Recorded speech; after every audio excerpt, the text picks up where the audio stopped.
Hi Yeah, everyone, we're thanks. live again with Mati from Quantum Economics.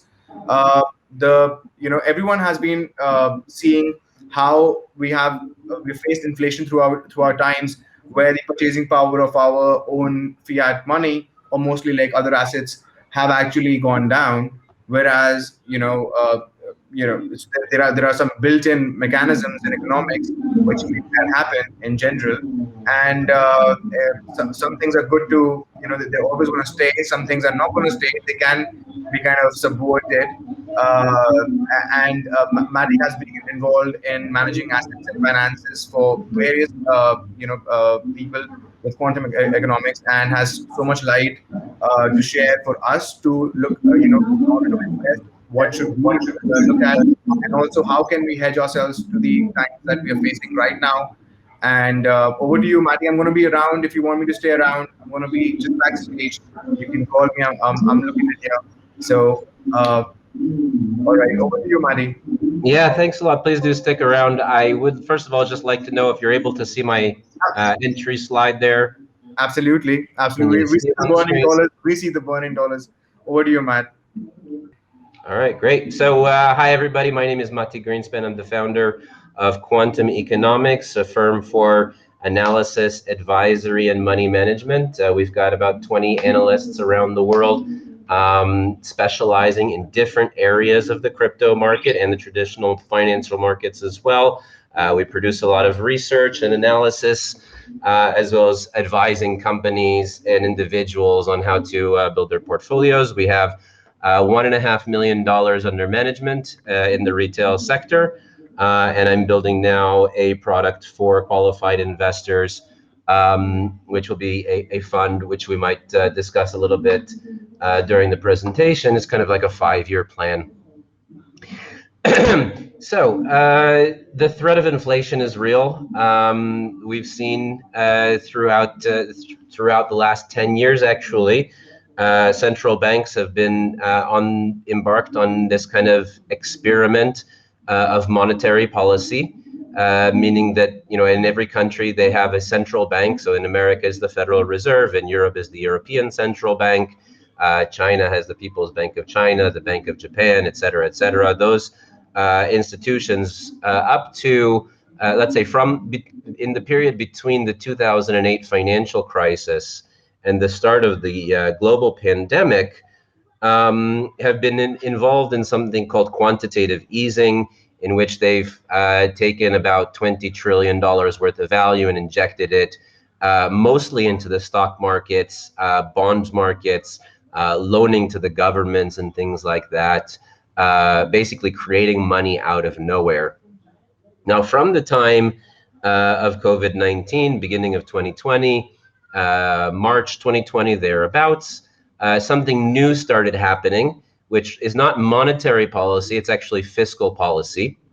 And the difference is that instead of the money coming from the central banks and going into the markets, the money is coming from the government and going directly into the economy, whether that's government programs, and in some cases directly into people's pockets as a form of stimulus check, where people actually get cash and they can decide how to use it. This is called helicopter money, and this is the fancy image that you're seeing right now, is basically the government's coming out and putting money into the hands of people. This is something that economists from Keynes to Hayek have been hypothesizing for many years, something that Ben Bernanke, the father of quantitative easing, talked about as early as 2012, 2013 as a potential possibility.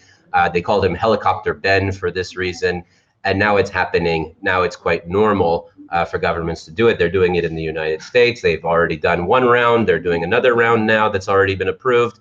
And in the European Union also, something very similar. Of course, they move a lot more slowly in the European Union. So even though it's very likely to be approved, it's not likely to actually hit people's pockets for many, many months. Basically, 2020, what we've seen is an explosion, and that's both from quantitative easing, from monetary policy, from the central banks, and in fiscal policy. This shows the M1 supply of money within the United States, or the billions of dollars that have been created. We can see start of 2020 right there. We've gone from about $4 trillion money supply up to about $20 trillion in a very short amount of time. I just reading a report now from Zero Hedge, which says that 34% of all household income now comes from the U.S. government itself. So it's a very interesting time indeed, in which money is being seen as free and is being freely disseminated by the powers that be, and it's quite frankly, it is a bit scary. It can be scary because if you think, money is supposed to have a set value, and as we know in the markets, there's always something called supply and demand, and when you increase the supply, the price tends to bear the brunt of that, and that is basically how inflation is caused. However, so far we've not seen inflation. And the reason for that is because of the velocity of money. And the velocity of money basically tells us how many times does a specific dollar that's in circulation change hands. So what happened also at the same time is that they printed all of this money is the lockdowns that went out in place throughout the world. People stopped traveling. People stopped going to restaurants and bars, whether by choice or forced by the government. We'll not get into the political ins and outs just on this call, but I do obviously speak about this quite often in my daily newsletter. But we can see that the velocity of money took a drastic drop, and basically velocity is a direct impactor of inflation. Meaning, if they put a lot of money into the system, as long as that money is not changing hands, it doesn't really cause inflation. What causes inflation is the fact that you have a limited number of goods and services and an increasing amount of money to pay for those goods and services. Now, the federal government and the central banks are going to do their best to sweep inflation under the rug. And the way they do this is by how they measure inflation. So we have something here called the CPI, which is the main measure of inflation, which is the consumer price index. And what they do is they take a basket of goods and they measure the increase or decrease of this basket of goods over time. Now, for the first 10 years of quantitative easing, what was very interesting was that people were very afraid of inflation because all of a sudden the government is doing something experimental. They've never done it before, which is just printing money out of nowhere and coming into the market and buying bonds and buying other assets, adding them to their balance sheet with absolutely no money to pay for them, or just creating the money out of thin air. And during that time period from around 2009 and up until, let's say, 2012, 11, people were very scared that inflation would happen. But around 2013, 14, people realized that not only inflation is not coming, but actually we're seeing a level of deflation, which is where is the opposite of inflation, where money actually gets more valuable over time. So they increased their efforts, of course. But what we're learning now is that inflation is not necessarily a binary thing anymore. Whereas throughout history, we've seen economies as either being in a period of inflation or in a period of deflation. These days, we have to look at it a lot more multifaceted. So although the price of technology, for example, might be going down over time, the prices of other goods and services might be rising simultaneously. And there was one of the Fed members, William Dudley, was on the stage not too long ago. I believe he was giving a conference in New York. And he mentioned how, an iPad, for example, has been able to double its computing power at relatively the same price point. So he says, so even though food prices might be going up, we have to look at the overall technology, to which somebody in the audience, of course, responded, but I can't eat my iPad. And this is kind of how we need to look at. We need to not only look at the overall picture as the Fed is doing, or proposing to do here, but we need to look at each individual aspect of inflation as its own metric, and that can get a bit more complicated. And the way that the Fed likes to sweep this under the rug is you're seeing there's two types of inflation that they like to measure, which are the CPI and the core CPI. And the core CPI, basically what it does is it removes energy and food prices from the equation completely. So, because as they state, energy and food prices are more volatile, so we can get a better measure of inflation through it. But obviously, energy and food prices are still expenses.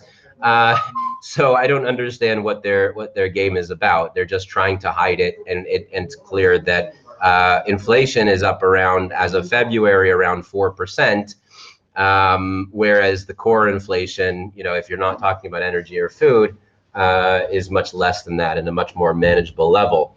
As a forecasting method, first of all, the Fed understands that we're about to hit inflationary period, and I mean, you can't really hide it with the amount of money that's being burdened into the system as we speak. And none of the central banks even really relaxing during this period, even though the vaccines are rolling out. People are starting to get back to work. Velocity is starting to pick up finally. So they know that inflation is coming. But what they keep using as a word, the word transitory, meaning that inflation will be temporary. But obviously, nobody really knows how long it's going to last or how severe it's going to get. But we can only assume that it's going to get a lot worse from here, and we can only hope that it won't last very long, although we don't really have any evidence, because we've never seen in history this kind of money creation in such a short period of time. Now, obviously, you know, um, the best way to invest within an inflationary period or a period of expected inflation are going to be in hard assets. Gold, obviously, is one favorite throughout the history of the world because it tends to hold its value over time. And I think that that's exactly what it's doing right now, is basically holding its value against the US dollar, against the fiat currencies. Real estate, of course, for those people who can afford it or be part of this market. Obviously, there's contracts and stuff like that that you can that you can invest in, that you don't necessarily have to buy a house or an office building to participate. Um, and of course, Bitcoin. However, Bitcoin, I would say, is a bit different and a bit nuanced in that Bitcoin has already about approximately doubled in value since the beginning of the year. So whereas gold has kind of held its value against the currency decline, Bitcoin has accelerated in value, and that's of course due to the number of people who are awakening to the potential that Bitcoin is a better gold than gold in most cases. I personally have been also, I've been invested in Bitcoin for many, many years and been increasing throughout the pandemic my exposure to it. At this point, I'm actually looking more at physical gold, which I can store as kind of a hedge against inflation and a way to preserve value, even if there's kind of a bear market within Bitcoin. And one thing about Bitcoin, that we have kind of this map, and probably a lot of you are familiar with what this is. This is basically the stock to flow model proposed by a guy that goes under the name Plan B, and it shows Bitcoin on a 4-year cycle, basically corresponding to Bitcoin's halving event, which happens every 4 years, and that's kind of the middle of the cycle. And we can see in 2017, as we all remember, beginning of 2018, Bitcoin went into this mania phase, blow off top. And it's done that several points within the cycle before. I don't know if you can see on my mouse, but this is the 2017 top, and in 2014 something similar, and of course back in 2011 as well. So if history repeats itself, we can only assume, and of course, past performance is not indicative of future results, so we don't know if history is going to repeat itself. However, if it does, we can only assume that we're heading into the mania phase as we speak, meaning that if Bitcoin blows its range, blows at the top of its range at 64K, it could very quickly, reach prices of 120 or $150,000, even in a short period of time. However, as a long-term investor, it's very difficult to capture any of that. I mean, obviously, you can try and be a cowboy and pinpoint the top, and that for me has never really worked. But rather, we need to look at alternatives during this period of time, during the mania phase, because that, to me, is not a period that's very friendly for investors, for long-term investors, because even though you might catch it at 90,000 as an entry, and then it goes up to 120 or 150 or 200 or 300, you don't really know where the floor might be, and therefore it's very difficult to kind of pick any kind of long-term entries. Obviously, those of you who are holding, it doesn't really matter. You can continue to hold over the long period of time. So what I would say is that diversification is key. And it was in the beginning, I suppose, a lot of people were asking about Bitcoin, and one of the main arguments that people were saying is that, yeah, Bitcoin itself, or BTC, is limited in the number of coins that can be produced, but the crypto market as a whole is not limited in the amount of coins that it can produce, because you can have an unlimited number of forks of Bitcoin. And you can have an unlimited number of new digital currencies that come in its place. So where's the digital scarcity? So yes, Bitcoin itself, or BTC, has a form of digital scarcity. But so does Ethereum, which at the moment is only producing about 13,500 coins per day. And so do all of many of the other cryptocurrencies, with the exception of Dogecoin, which I would say is on a different schedule. But what we can see with Dogecoin is, even though there's a vast supply, when you have a network that's growing, and I think as I according to my analyst, the inflation rate on Dogecoin is somewhere around 4%. But when you have a network that's growing at this speed, you can see tremendous price increases within a short amount of time.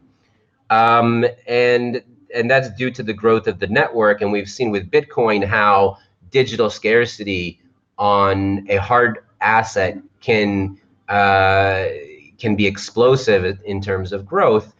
With Dogecoin, what we really see is that even digital scarcity, or let's say lack of liquidity, or the tremendous growth within a network, can have those same type of dynamic even on a coin that doesn't promise finite scarcity. Obviously, once the network reaches its capacity and stops growing, we do need to worry about the downside risk there.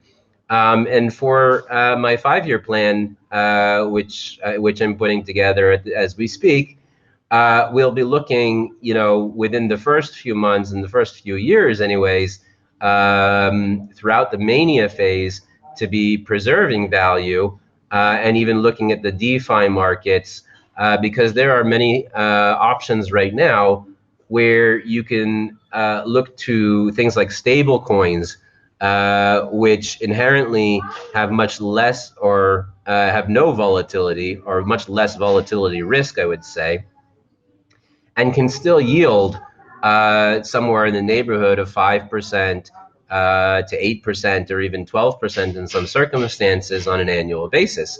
So Obviously, looking at the governments and things like that, or government bonds as an asset class. Right now, many portfolio managers are holding a very large amount of government bonds, which don't really give them any kind of yield. They're actually just kind of holding their value, and in some cases, are losing value. We have bonds now with negative yielding interest, somewhere to the tune of 14 to 16 trillion dollars worth of negative yielding bonds within our global ecosystem. So we have to think about, if we see the disparity between the old traditional finance system, which is giving 1% or -1%, to people for holding their money long term. The DeFi market is able to give 5% to 10%, and that's a huge difference in our mind. And this could very well facilitate the more people who obviously can become in tune with this, and the more portfolio managers who say, wait a second, why am I holding that government debt? May tend to drop that government debt, and all of this plans that Biden has for borrowing more and more and more money might just go out the window, because nobody's really interested in government debt these days. And we believe that with that dynamic, not only with the 5 to 10% that's being offered right now in the DeFi market hold true and attract new users, but those new users can actually push those rates much higher because of the growth that's happening. And we could be seeing DeFi lending rates which are closer to 16 or 17%, which is not out. Those of you who have been in the market for the last 4 or 5 years might think that those are fantastic numbers or unbelievable numbers, but no, those are the numbers that we saw in the traditional market throughout the 90s, where somebody who's holding money long term could see rates of 15%, 16%, 17%. That's what I remember from my bar mitzvah money. And I do apologize for the background noise here. That's about it for today, and I want to say thank you to everybody for attending, and thank you to Incrypted for a really awesome event today. Do subscribe to our newsletter at quantumeconomics.io, or go to qe.finance, put your email in there, and you'll get an email from me every single day letting you know what's happening in the markets and what you can do with your money. Thank you very much. Awesome. Thank you so much, Maddie. Is your kiddo crying? Is just as a representation of, if we don't come on and don't listen to your advice, you're gonna be crying like him. So I'm not sure inflation is his biggest concern. yeah, I'm just using it as a simile. But okay, so awesome. Thank you so much, Maddie. Everything that you said, including stock to flow, including referring back to Plan B's action as well. Yes, most of our mindsets like that, but there's so much to talk about when it comes to projects to invest in. There's so many diverse options that the new DeFi world has kind of opened up as well. We used to be looking at traditional assets and instruments, and we used to be like, oh, there are so many asset classes. Where should I put my mind into, and then put my money into? Because everyone said that put your mind before your money. And then there's just Abhimanyu, I want to facilitate 1% of the transfer. If I can facilitate 1% of the transfer from bonds into DeFi and make 1% commission on that, I think it can be nice. Absolutely.